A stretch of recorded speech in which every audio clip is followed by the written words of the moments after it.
Alright, so in my Instagram I did a quick video on regards to the concept of opportunity cost, right? And how it's applicable to your life and for your optimization on what you're trying to accomplish, or what I call the end game.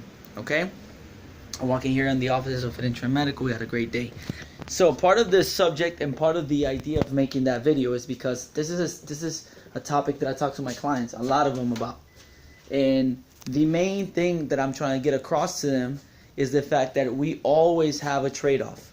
It's an economic theory that comes from mass psychology. We always have a trade-off. Every time you make a decision, every time you do something, you're giving up something. It's what they call like a sum-one game, or I mean, I don't know that part, but basically the main thing is everything that you do has somewhat of a cost for you.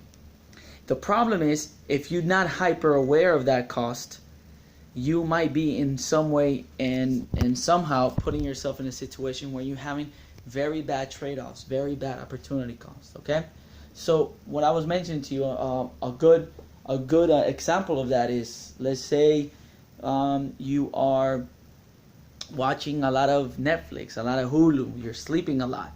And based on those hours that you're spending watching things that are not giving you any value, they're not paying your bills, they're not making you smarter, they're not making you, learn any new skill, you could have spent that time doing something that did, right? So I always remember every time I go out and I hang out with, I socialize sometimes, and people ask me, Rick, did you watch Game of Thrones? I'm like, no, I don't have time to watch Game of Thrones. Why? Because my opportunity cost right now doesn't have time for Game of Thrones. I know my brain wants satisfaction, and my brain wants, a place to just watch things and hang out and just lay down. But my opportunity cost means a lot to me. That time that you're spending watching Game of Thrones is a time that I'm spending reading a book. Is a time that I'm spending working out. Is a time that I'm spending learning new skills. Is a time that I'm spending maybe creating new relationships. My opportunity cost is so valuable to me that I cannot spend it on something that gives me such a low margin of optimal results. And the thing is, and the most important part is, none of you guys are asking yourself that question. Every time you hang out with your friend, whether it's a girl or a boy or whoever it is, let's say you hang out with a person named Carlos. Every time you hang out with Carlos, are you eating healthier or are you getting fat? Are you making money or are you losing money?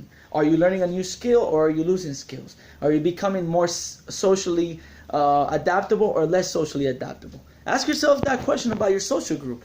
If that social group is basically taking away your capacity to grow as an individual, your opportunity cost of hanging out with that group is very low, it's very bad. How about you start hanging out with people that give you very